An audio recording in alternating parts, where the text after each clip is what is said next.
Hello दोस्तों, स्वागत है आप सभी का हमारे यूट्यूब चैनल पर। दोस्तों, आज हम एक बहुत ही इम्पोर्टेंट टॉपिक पे बात करने वाले हैं। अगर आप भी जीडीएस का फॉर्म फिल करने वाले हो तो आपके लिए ये बहुत ही इम्पोर्टेंट टॉपिक रहने वाला है। प्लीज़ वीडियो को अच्छे से वॉच करना, क्योंकि कुछ सिली मिस्टेक्स होती हैं जो हम मतलब कि फॉर्म फिलअप के टाइम पे या मतलब कि फॉर्म फिलअप के टाइम पे या रजिस्ट्रेशन के टाइम पे मतलब कि कर देते हैं, जिसके कारण है वो वेरिफिकेशन के टाइम पे आपका मतलब कि फॉर्म है वो रिजेक्ट कर दिया जाता है। आप जैसे कि शॉर्ट लिस्ट हो जाते हो किसी भी मेरिट लिस्ट में, उसके बाद आप वेरिफिकेशन कराने जाओगे, वहाँ पे आप किसी भी यहाँ पे सिली मिस्टेक्स के कारण आपको रिजेक्ट कर दिया जाता है। अगर आप सिली मिस्टेक्स करते हो, कोई मिस्टेक सिली भी हो सकती है और कोई बड़ी मिस्टेक भी हो सकती है, जिसके कारण आपको मतलब कि सीधा डायरेक्ट है वो रिजेक्ट कर देते हैं वो। तो आज मैं इस टॉपिक में वो मिस्टेक्स बताने वाला हूँ। अगर आप ये मिस्टेक्स अगर नहीं करोगे तो आपका सिलेक्शन है वो 100% है वो हो जाएगा जीडीएस में। अगर जैसे कि आप कुछ भी सिली मिस्टेक कर देते हो फॉर्म फिलअप के टाइम पे, तो आप मतलब कि वेरिफिकेशन के टाइम पे जाते हो और वहाँ पे मतलब कि आपको रिजेक्ट कर दिया कर दे मतलब कि वहाँ पे कर देते हैं वो। जैसे कि अगर आपकी कुछ भी यहाँ पे सिली मिस्टेक्स या कुछ बड़ी मिस्टेक आपकी वहाँ पे मतलब कि फॉर्म फिलअप के टाइम पे पाई जाती है, तो उस टाइम में हमें अच्छा नहीं लगता, क्योंकि शॉर्टली बहुत टाइम मतलब कि बहुत टाइम के बाद हमने मतलब कि शॉर्ट लिस्ट होता है कोई भी स्टूडेंट। कई बार मतलब कि यहाँ पे शॉर्ट लिस्ट भी नहीं होता कोई कोई स्टूडेंट। तो टाइम लग जाता है किसी को मतलब कि सिलेक्शन लेने में। जैसे कि यहाँ पे बहुत से स्टूडेंट मैसेज करते रहते हैं, सर हमने 3 बार 4 बार 5 बार फॉर्म फिल कर लिया जीडीएस का, बट हमारा सिलेक्शन नहीं हो रहा है। और जब हो जाता है तो उसके मतलब कि कुछ ना कुछ गलती रहती है उनकी, जिसके कारण उनका फॉर्म है वो रिजेक्ट कर दिया जाता है। तो आप भी मतलब कि आप पहले से ही यहाँ पे मतलब कि जो गलतियाँ होती हैं उनको मतलब कि जान लोगे तो, और आप वो गलती ना करोगे तो आपका सिलेक्शन है वो 100% हो जाएगा। मैं आपको लिख के देता हूँ। तो आज हम बात करने वाले हैं कि आखिरकार जेडीएस में सिलेक्शन होने के बाद भी आपको रिजेक्ट कर दिया जाता है अगर आप ये गलतियां करते हैं। तो आज मैं सिर्फ आपको मिस्टेक्स बताऊंगा कि आखिरकार कौन कौन सी गलतियां होती हैं जिसके कारण है वो फॉर्म है रिजेक्ट कर दिया जाता है। आप जब भी शॉर्ट लिस्ट होते हो किसी भी मतलब कि मेरिट लिस्ट में, तो आप पहले से मतलब सावधान हो जाओगे, मतलब कि आपको जो उन मिस्टेक्स का पता लग जाएगा, तो आप उस मिस्टेक को करेंगे नहीं, तो जिससे आपका 100% है वो सिलेक्शन हो जाएगा जीडीएस में। तो जैसे कि यहाँ पे बताया कि हमने 1000+ स्टूडेंट्स को सही गाइडेंस और सही इन्फॉर्मेशन के साथ यहाँ जीडीएस में सिलेक्शन दिलाया है। तो आप भी अपने यहाँ पे सिलेक्शन लेना चाहते हो तो आप अपनी डेट ऑफ बर्थ, परसेंटेज और कैटेगरी कमेंट कर देना। मैं आपको बताऊंगा कि आखिरकार आपका सिलेक्शन है वो कहाँ और कौन सी स्टेट में हो सकता है। तो आप कमेंट कर देना अपनी डीओबी, परसेंटेज, कैटेगरी और स्टेट। तो मैं आज मेन टॉपिक पे चलने वाला हूँ। आज ये बहुत ही खास और इम्पोर्टेंट टॉपिक रहने वाला है, क्योंकि कुछ सिली मिस्टेक्स होती हैं जो स्टूडेंट द्वारा कर दी जाती हैं, और उनको मतलब कि फिर वेरिफिकेशन के टाइम पे ये सिली मिस्टेक्स हैं वो एक रिजेक्शन मतलब कि रिजेक्ट कर दिया जाता है उनके सिली मिस्टेक्स के कारण। तो अगर आप पहले से ही जान लोगे तो आपके लिए बेटर रहेगा, क्योंकि बहुत ही टाइम बाद आपका यहाँ पे सिलेक्शन होता है। तो इस कारण आप पहले से इन मतलब कि मिस्टेक्स को जान जाओगे, तो आप मतलब कि ये गलतियाँ बिल्कुल भी नहीं करोगे फॉर्म फिलअप के टाइम पे। और तो मैं आपको चलता हूँ मेन टॉपिक पे लेके आज की। तो वीडियो को अच्छे से प्लीज़ वॉच करना, क्योंकि आपके लिए है ये इम्पोर्टेंट वीडियो। क्योंकि मेरा सिलेक्शन तो हो चुका है और मेरा अब शायद प्रमोशन भी हो जाए जीडीएस से आगे। तो चलते हैं मेन टॉपिक पे। जैसे कि मैं बता रहा हूँ यहाँ पे कौन कौन सी गलतियाँ या मिस्टेक्स होते हैं जिनके कारण जेडीएस में सिलेक्शन होने के बाद भी रिजेक्ट कर दिया जाता है। तो सबसे बड़ी मिस्टेक आती है यहाँ पे आपकी सबसे नंबर 1 पे, डीएमसी में जो सब्जेक्ट गिवन होते हैं उन्हीं के नंबर फिल करने फॉर्म में। तो जैसे कि डीएमसी में अगर आपके जितने भी सब्जेक्ट गिवन है वही आपको फिल करने हैं, अपने आप से कुछ भी एक्स्ट्रा फिल नहीं करना। जो सब्जेक्ट डीएमसी में आपके गिवन है वही फिल करें, उसके अलावा कुछ भी फिल नहीं करना। जो डीएमसी में गिवन है वही फिल करना है। जैसे डीएमसी में 8 सब्जेक्ट है तो 8 के 8 सब्जेक्ट फिल करने हैं, और उनके जितने नंबर गिवन है उतने ही फिल करने हैं। ठीक है। और डीएमसी में जैसे कि बहुत से स्टूडेंट है जिनकी डीएमसी में ग्रेड भी गिवन है और मतलब कि और नंबर भी गिवन है। तो मैं आपको दिखा देता हूँ, ऐसे बहुत से स्टूडेंट हैं। जैसे कि पहले मैं आपको ग्रेड वाला दिखा देता हूँ। तो मोस्टली स्टूडेंट है पंजाब से बिलोंग करते हैं या कोई अनदर बोर्ड से भी हो सकता है यहाँ पे। तो जैसे आप देख सकते हो इनके सब्जेक्ट में ना यहाँ पे ओवरऑल यहाँ पे ग्रेड गिवन है, यहाँ पे सब सब्जेक्ट में, और ओवरऑल A+ ग्रेड गिवन है। तो इन बच्चों को ना यहाँ पे ग्रेड ही फील करने हैं। और यहाँ पे मतलब कि जैसे मतलब कुछ स्टूडेंट सोचते हैं कि हम ग्रेड को परसेंटेज में कन्वर्ट करके यहाँ पे फिर आप मतलब कि फॉर्म में डाल लें। तो आप ऐसा ना करो तो आपके लिए बेटर रहेगा, क्योंकि आपका फॉर्म रिजेक्ट हो सकता है। जैसे कि आपकी डीएमसी में यहाँ पे ग्रेड गिवन है, तो आपको ग्रेड फिल करने हैं, जितने सब्जेक्ट गिवन है उतने सब्जेक्ट आपको फिल करने हैं। तो आपको समझ आ गया होगा। और अब एक और डीएमसी दिखाता हूँ, वो भी मतलब कि थोड़ी उसमें अलग है। तो जैसे कि ये भी पंजाब बोर्ड की है, इसमें ना यहाँ पे मार्क्स भी गिवन है और यहाँ पे आपको ग्रेड भी गिवन है। तो इसमें हमें क्या करना है, तो इसमें हमें यहाँ पे जो मार्क्स गिवन है ना वो फिल करने हैं, हमें ग्रेड नहीं यहाँ पे फिल करने। इसमें मार्क्स फिल करने हैं जिन स्टूडेंट के पास ये डीएमसी है ना इस तरीके की, तो इसमें आपको मार्क्स फिल करने हैं अपने। जैसे कि यहाँ पे 650 मतलब कि यहाँ पे टोटल है इसका, तो ये 100% ही है, क्योंकि इसके मोस्टली जो सभी स्टूडेंट सब्जेक्ट में मतलब कि सेम ही मार्क्स हैं, तो इसके 100% बनेंगे इसके अकॉर्डिंग। तो इसको स्टूडेंट को है वो अपने यहाँ पे मतलब कि यहाँ पे जो है मार्क्स फिल करने हैं। तो जो भी स्टूडेंट है जिसके पास ग्रेड और मतलब कि मार्क्स गिवन है, तो उसको मार्क्स फिल करने होते हैं। तो मैं आपको बताता हूँ, इसका प्रूफ दिखाता हूँ, क्योंकि अपने आप से मैं कुछ भी नहीं कहता यहाँ पे आपको। तो चलते हैं मेन प्रूफ है आप पे यहाँ पे, तो दिखा देता हूँ। जैसे कि यहाँ पे लिखा हुआ है, कुछ बोर्ड जैसे दिल्ली विश्वविद्यालय शिक्षा बोर्ड माध्यमिक विद्यालय प्रमाण पत्र में अपने छात्रों को प्रतिशत और ग्रेड पॉइंट दोनों प्रदान करते हैं। जैसे कि कुछ बोर्ड मतलब कि आप अपना उसमें आप सभी के भी आते हैं, जिसकी मतलब कि हैं जो भी हैं। जैसे कि इसमें एक एग्जांपल लिया उन्होंने, जैसे दिल्ली विद्यालय शिक्षा बोर्ड प्रमाण पत्र में अपने छात्रों को प्रतिशत और ग्रेड पॉइंट दोनों प्रदान करते हैं। जैसे कि यहाँ पे प्रतिशत तो तभी निकलेंगे जो अगर आपके मार्क्स गिवन होंगे, तो प्रतिशत और मतलब कि मार्क्स गिवन है और ग्रेड पॉइंट दोनों प्रदान करते हैं।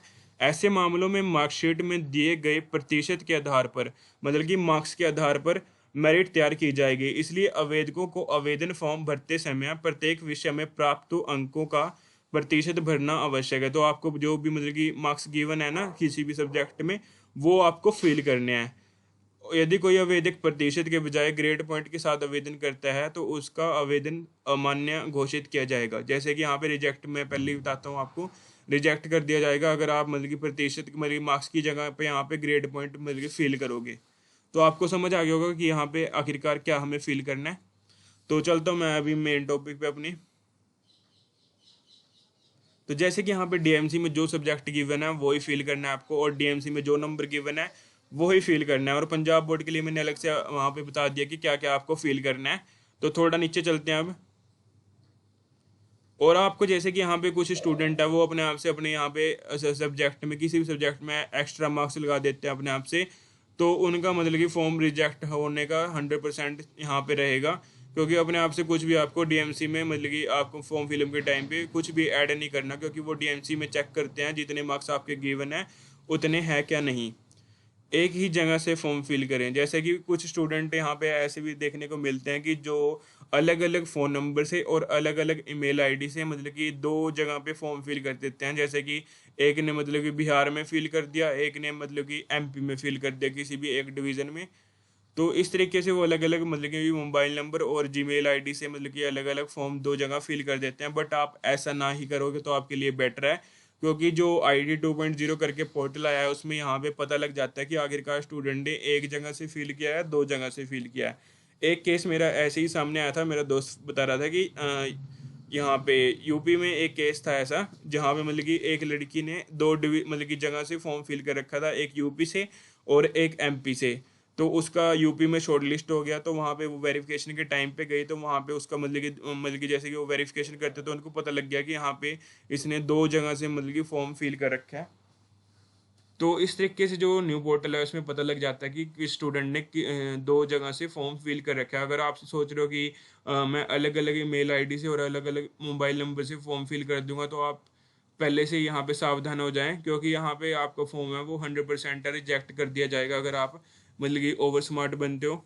तो आपके लिए बेटर है, क्योंकि आप पहले से मतलब कि सही तरीके से फॉर्म फिल करोगे तो आपका 100% सिलेक्शन हो जाएगा। तो आगे चलता हूँ मैं। तो ये बात आपको मतलब कि आगे होगी समझ। नंबर कम या ज़्यादा फिल करने के कारण, तो अगर आप नंबर कुछ भी कम या ज़्यादा फिल करते हो या कुछ भी करते हो, तो आपका फॉर्म है वो 100% है वो रिजेक्ट हो जाएगा। तो आपको जो भी डीएमसी में गिवन है वही फिल करना, उसके अलावा कुछ भी आपको एक्स्ट्रा फिल नहीं करना। डिजी लॉकर में अपने डॉक्यूमेंट डाउनलोड कर ले। जैसे कि डिजी लॉकर में आपको डीएमसी चेक की जाती है, आपकी वेरीफाई की जाती है डिजी लॉकर में डीएमसी कि ये असली है क्या नहीं है। तो मैंने कुछ स्टूडेंट को पहले भी बताया कि अब अपनी जो डीएमसी है वो डिजी लॉकर में डाउनलोड कर लें, क्योंकि वेरिफिकेशन के टाइम पे वो डिजी लॉकर में आपकी डीएमसी को वेरीफाई करेंगे आखिरकार ये डीएमसी है वो असली है क्या नहीं है। तो आप अगर आप मतलब कि आप पहले ही डाउनलोड कर लेंगे ना, तो आपको वेरिफिकेशन के टाइम पे कोई दिक्कत नहीं आएगी, क्योंकि जो वेरिफिकेशन के टाइम पे ना कुछ टाइम मतलब कि सर्वर डाउन रहता है डिजी लॉकर का, तो इस कारण हम मतलब कि डाउनलोड नहीं हो पाती हमारी डीएमसी डिजी लॉकर में। तो आप पहले से ही डाउनलोड कर लेंगे ना, तो आप वो मतलब कि आपकी सेव रहेगी डाउनलोड की हुई वहाँ पे। तो आगे चलता हूँ मैं। अपना कास्ट सर्टिफिकेट वैकेंसी के आने से पहले ही बनवा लें। तो अपना जो कास्ट सर्टिफिकेट है वो वैकेंसी के आने से पहले ही आप बनवा लें, क्योंकि एट ए टाइम पे वो कास्ट सर्टिफिकेट है वो आपका मतलब कि किसी भी रीजन के कारण बन नहीं पाता। बट जैसे कि कुछ स्टेट्स हैं जहाँ पे मतलब कि एक दिन में ही हर आपका कास्ट सर्टिफिकेट बन के आ जाता है। जैसे कि हरियाणा लगा लो आप, यहाँ पे एक ही दिन में आपका मतलब कि कास्ट सर्टिफिकेट है वो न्यू बन के आ जाता है। बट कुछ स्टेट ऐसी भी हैं जहाँ पे मतलब कि प्रोसेस थोड़ा लंबा रहता है, वहाँ पे टाइम लगता है मतलब कि कास्ट सर्टिफिकेट बनने में। और इसके जो अगर आप एट ए टाइम पे मतलब वेरिफिकेशन के टाइम पे सोचोगे ना, वेरिफिकेशन के टाइम पे हम उसी टाइम का सर्टिफिकेट बनवा लेंगे, तो आप पहले ही बनवा लोगे ना, आपके लिए बेटर रहेगा, क्योंकि कुछ भी यहाँ पे आपका टाइम लग सकता है जिससे आपकी वेरिफिकेशन डेट है वो निकल सकती है। तो आप पहले से ही यहाँ पे बनवा लोगे। तो अगर आप सोच रहे हो कि कास्ट सर्टिफिकेट कौन सा बनवाना है, तो आप सेंटर का भी बनवा लें, सेंटर का ही लगता है क्योंकि सेंटर की ये वैकेंसी है। और आप स्टेट का भी बनवा लें, क्योंकि आपके लिए दोनों मतलब कि सही है, आपके लिए कहीं ना कहीं दोनों काम आते ही रहेंगे आपके। तो आप दोनों का अपना बनवा लेना सेंटर का, क्योंकि वैसे सेंटर का ही चलता है क्योंकि सेंटर की वैकेंसी है। बट आप दोनों बनवा लेंगे ना, तो आप दोनों दिखा सकते हो, आपको यहाँ पे कोई दिक्कत नहीं आएगी। Don't add something if not given in your document. तो जैसे कि अगर आपके डॉक्यूमेंट में कुछ भी यहाँ पे ऐसा भी कुछ गिवन नहीं है, तो आपको उसको फिल नहीं करना, जो गिवन है वही फिल करना है। जैसे डीएमसी में कुछ पहले एक मतलब कि आता था, उसमें ना ऐड एक्स्ट्रा करिकुलर एक्टिविटीज़ करके एक मतलब कि ऑप्शन आता था, उसमें हमें मार्क्स फिल करने होते थे 10। तो मोस्टली स्टूडेंट ना उस टाइम पे 10 फिल कर देते थे सभी। तो इस कारण ना उनका फॉर्म रिजेक्ट कर दिया जाता था, और बट उनकी डीएमसी में वो एक्स्ट्रा करिकुलर एक्टिविटीज़ के कुछ भी पॉइंट गिवन नहीं होते थे, तो अपने आप से 10 फिल कर देते थे स्टूडेंट, और उनका मतलब कि फॉर्म है वो रिजेक्ट हो जाता था। बट अब ऐसा नहीं आता, मतलब कि ऐसा ऑप्शन नहीं आता है अब पोर्टल थोड़ा चेंज हो चुका है न्यू करके IT 2.0 करके। तो आगे चलता हूँ मैं। नेम और father name and mother name. जैसे कि आपको यहाँ पे मतलब कि नेम भी फिल करना होता है, फादर नेम भी फिल करना होता है, मदर नेम भी फिल करना होता है। तो आप जो डीएमसी में गिवन है ना, आपका name, mother name, father name, और जो भी आपका डीएमसी में नेम गिवन है, डेट ऑफ बर्थ, वो डीएमसी वाली फिल करनी है आपको। क्योंकि जो 10th के बेस पे आपकी वैकेंसी है, तो 10th की डीएमसी आपकी यहाँ पे चेक की जाती है। तो आप जो 10th में डीएमसी में गिवन है ना नेम, वो ही आपको फिल करना है। अगर आपका मतलब कि कुछ जैसे कि आधार कार्ड में मतलब कि सर नेम कुछ और है और मतलब कि डीएमसी में अलग है, तो आपको डीएमसी वाला ही फिल करना है, जो डीएमसी में गिवन है ना वही फिल करना है। आपके मतलब कि जैसे कि कुछ थोड़ा बहुत चेंज होता है ना, तो वो मतलब कि एक फॉर्म दे देते हैं जिसमें मतलब कि होता है कि ये दोनों पर्सन एक ही हैं। तो इसमें आपको ऑप्शन मिल जाता है, इसमें कोई यहाँ पे आपका फॉर्म रिजेक्ट नहीं होएगा। तो आपको यहाँ पे एक ऑप्शन मिल जाता है कि फॉर्म फिल करके आप मतलब कि बता सकते हो कि ये दोनों पर्सन एक ही है। तो इसमें कोई बड़ी बात नहीं है। तो आपको डीएमसी वाला ही फॉर्म मतलब कि फिल करना है। और जो बच्चे डीएमसी दोबारा निकलवाते हैं उनकी भी वो रिजेक्ट कर देते हैं। जैसे कि कुछ केसेस ऐसे भी देखने को मिलते हैं कि जैसे कि कुछ ना बच्चे किसी के डीएमसी में ना कुछ मतलब कि प्रॉब्लम आ जाती है, जैसे कि किसी के फादर नेम गलत मतलब कि राइट डाउन कर दिया डीएमसी में, या कुछ भी मतलब कि डेट ऑफ बर्थ गलत फिल कर दिया है, तो वो स्टूडेंट ना दोबारा से अपनी डीएमसी निकलवाते हैं, बट वो उसको ना वैलिड नहीं मानते। बट ये मेरे को पता नहीं है कि क्यों नहीं वैलिड मानते वो, उसमें ना जैसे कि डेट ऑफ इशू ना वो चेंज हो जाती है, तो इसके कारण वो वैलिड नहीं मानते। बट आप फिर भी मतलब कि फील करना, क्या पता अब मतलब कि उसके मतलब कि सही कर दिया गया हो वो। तो आप मतलब कि सही कोई चक्कर नहीं है इसका, कोई बड़ी बात नहीं है, पहले का होता था बट अब पता नहीं होता हो ना यह। जैसे किसी ने अपने नेम में करेक्शन करवाई है, जैसे यहाँ पे बताया हुआ मैंने कि कैसे यहाँ पे तो डेट ऑफ इशू चेंज हो जाती है, तो वैलिड नहीं मानते। तो आप फॉर्म फिल कर लेना, कोई बड़ी बात नहीं है। तो यहाँ पे आगे चलता हूँ मैं। सभी फॉर्म को बिल्कुल सही भरें। तो जैसे कि कुछ भी आपकी डीएमसी में जो भी गिवन है वही फिल करना, आपको बिल्कुल भी गलत यहाँ पे कुछ भी फिल नहीं करना है। ठीक है, तो आप समझ गए होंगे। और मेडिकल सर्टिफिकेट पे चलते हैं, थोड़ा सा मेडिकल सर्टिफिकेट का भी बता देता हूँ। मेडिकल, अगर आप अपना मेडिकल बनवाते हो तो प्लीज़ आप अपनी फ़ोटो में स्टैम्प और साइन करवाएं। जैसे कि मेडिकल सर्टिफिकेट का मैंने आपको एक वीडियो बनाई है यूट्यूब पे, उसमें आपको बताया होगा कि कैसा फॉर्मेट रहता है मेडिकल सर्टिफिकेट का। आप ऐसे ही मतलब कि कोई भी मेडिकल सर्टिफिकेट नहीं बनवा सकते। आपको मतलब कि जो जीडीएस में मेडिकल सर्टिफिकेट लगता है ना, जिस फॉर्मेट का जीडीएस में मेडिकल सर्टिफिकेट लगता है ना, वैसा ही आपको बनवाना होता है। वो मैंने आपको प्रोवाइड किया हुआ है अपनी वीडियो में, जिसमें मेडिकल सर्टिफिकेट से रिलेटेड बात की हुई है। उसमें ना जैसे कि आप मतलब कि आपको अपनी पिक लगानी होती है, तो पिक पे आपको ना स्टैंप और साइन जरूर करवाने हैं, क्योंकि वो वैलिड नहीं मानते अगर आपकी पिक पे स्टैंप और मतलब कि साइन नहीं होते हैं।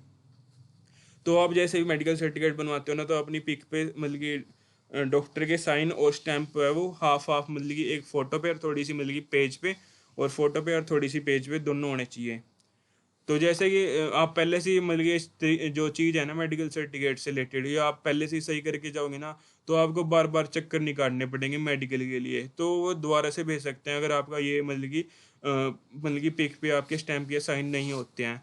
तो अगर आप बार बार चक्कर काटोगे किसी के, जैसे कि दूर मतलब कि सिलेक्शन होता है, तो उसको मतलब कि पॉसिबल नहीं है कि वो बार बार मतलब कि आए फिर दोबारा से जाए वेरिफिकेशन के लिए मेडिकल सर्टिफिकेट बनवा के। तो मतलब कि आप पहले से ही सही से बनवा के जाओगे ना, तो आपके लिए बेटर रहेगा। मैंने मेडिकल सर्टिफिकेट से पे एक वीडियो बनाई हुई है, तो आप उसको देख सकते हो। तो चलते हैं थोड़ा नीचे। जीडीएस के सिलेक्शन के टाइम जो मैसेज आता है उसे डिलीट ना करें। तो जीडीएस के सिलेक्शन के टाइम पे आपकी जीमेल आईडी पे एक मैसेज आता है, तो उसको आप डिलीट ना करें, क्योंकि वो चेक करते हैं और आपसे मतलब कि फ़ोटो कॉपी भी ले सकते हैं उसकी, जो मैसेज आया है आपके पास। तो आप मतलब कि बिल्कुल भी उसको मतलब कि यहाँ पे संभाल के रखना, आपके पास जो भी मैसेज आएगा मतलब कि फॉर्म मतलब कि शॉर्ट लिस्ट के टाइम पे। तो इस तरीके से मैंने आपको यहाँ पे बता दिया है कि आखिरकार किस कारण है मतलब कि यहाँ पे फॉर्म रिजेक्ट हो जाते हैं। तो आप अपना यहाँ पे अच्छे से फॉर्म फिल करना, क्योंकि कुछ सिली मिस्टेक्स के कारण आपका फॉर्म है वो रिजेक्ट हो जाता है। तो एक लास्ट केस रह गया, मतलब कि जैसे कि कुछ स्टूडेंट सोचते हैं कि हम ना जनरल से फॉर्म फिल कर लें, और जैसे कि अनदर कैटेगरी के ओबीसी, एससी, एसटी या किसी भी कैटेगरी के होते हैं वो स्टूडेंट, और वो सोचते हैं कि हम जनरल से फॉर्म फिल कर लें, तो उनका जनरल में सिलेक्शन तो हो जाता है, बट उनको आगे मतलब कि प्रॉब्लम एक फेस करनी पड़ेगी। जैसे कि उनका ना जीडीएस में मतलब कि जैसे कि उनकी कैटेगरी है वो जनरल चढ़ जाती है। तो जनरल तो चढ़ गई, तो आपको मतलब कि आगे जैसे कि आप एग्ज़ाम देते हो जीडीएस से, आप सभी एग्ज़ाम देंगे, क्योंकि सभी प्रमोशन चाहते हैं आगे से आगे। तो सभी मतलब कि एग्ज़ाम देंगे, तो उसमें ना आपको जनरल कैटेगरी से ही आपका मतलब कि फॉर्म फिल होगा आगे। आप ये नहीं है कि बाद में आप रिजर्वेशन के चक्कर में आप अपनी कैटेगरी चेंज कर दोगे। जो आपकी जीडीएस में कैटेगरी चढ़ गई ना एक बार, वो मतलब कि जो आपका सिलेक्शन भी हो गया उसी टाइम पे, और उसी से आप आगे फॉर्म फिल करोगे, तो आपका मतलब कि वो ही रहेगी कैटेगरी। तो आपको जनरल से ही अपना यहाँ पे मतलब कि एग्ज़ाम देने पड़ेंगे। आपको ये सोचना है कि आपको बाद में मतलब कि चेंज कर देंगे कैटेगरी, ओबीसी या एससी एसटी कोई सी भी कर देंगे। तो आप प्लीज़ पहले अपनी कैटेगरी से ही मतलब कि फॉर्म फिल करना, क्योंकि आपको रिजर्वेशन मिल सकता है आगे, जैसे कि आप प्रमोशन एग्ज़ाम दोगे, तो आपके लिए बेटर रहेगा। तो आप प्लीज़ अपनी ही कैटेगरी से फॉर्म फिल करना। ये मत सोचना कि जनरल कैटेगरी में ज़्यादा सीट्स आ रही हैं तो हम जनरल से फिल करेंगे, क्योंकि हमें जीडीएस में नहीं रहना, हमें जीडीएस से आगे भी प्रमोशन एग्ज़ाम देने हैं और आगे से आगे बड़ी बड़ी पोस्ट पे जाना है। तो सभी बड़ी पोस्टों पे जाना चाहते हैं, क्योंकि छोटी पोस्ट पे कोई नहीं रहना चाहता। तो अगर आप प्रिपरेशन करोगे अच्छे से, तो आप बड़ी पोस्ट पे भी जाओगे। तो मैंने जैसे कि आपको सभी इम्पोर्टेंट बातें हैं वो बता दी हैं। तो आप अगर आपकी कोई भी यहाँ पे क्वेरी है ना, कुछ भी आपको मतलब कि जानना है, कुछ भी आप मतलब कि जानना चाहते हो, तो आप कमेंट कर देना, मैं आपको रिप्लाई करूँगा। और खुशी के पास भी ना मतलब कि मैसेज आते रहते हैं। तो जीडीएस है, मतलब कि जीडीएस में एम्प्लॉई है एक, तो उसके पास थोड़ा टाइम का मतलब बिजी शेड्यूल रहता है, क्योंकि ड्यूटी भी करनी होती है, तो उसके बाद मतलब कि इंस्टाग्राम भी मैनेज करना होता है। तो थोड़ा मतलब कि टाइम लग जाता है रिप्लाई करने में। तो आप प्लीज़ है मतलब कि वेट किया करो, क्योंकि थोड़ा बहुत तो जैसे कि यूट्यूब पे तो मैं रिप्लाई कर देता हूँ, बट इंस्टाग्राम पे वही खुशी रिप्लाई करती है आप सभी को। तो इंस्टाग्राम पे आप यूट्यूब पे ज़्यादा रिप्लाई यहाँ पे मैसेज कर सकते हो, आपको यहाँ पे मैं अच्छे से एक्सप्लेन करूँगा हर एक चीज़। आप यूट्यूब पे भी यहाँ पे कमेंट कर सकते हो अगर आपको कुछ पूछना है। तो इंस्टाग्राम पर तो मतलब कि खुशी आपको रिप्लाई करेगी, बट आप यहाँ पे भी आप मतलब कि कमेंट कर सकते हो, आपको यहाँ पे मैं खुद पर्सनली रिप्लाई करूँगा। तो मिलते हैं नेक्स्ट वीडियो में। अगर आप मतलब कि जैसे कि मैंने 100 स्टूडेंट प्लस स्टूडेंट को सही गाइडेंस और सही इन्फॉर्मेशन के साथ जीडीएस में सिलेक्शन दिलाया, तो आप भी अपनी परसेंटेज, कैटेगरी और डेट ऑफ बर्थ और स्टेट यहाँ पे कमेंट कर देना, क्योंकि मैं आपको यहाँ पे रिप्लाई करके बता दूंगा कि आखिरकार आपका सिलेक्शन है वो कहाँ पे पॉसिबिलिटी है कि आपका 100% सिलेक्शन हो जाएगा। और जो एसटी कैटेगरी से स्टूडेंट बिलोंग करते हैं ना, उनका कम परसेंटेज भी है पे भी सिलेक्शन हो जाता है।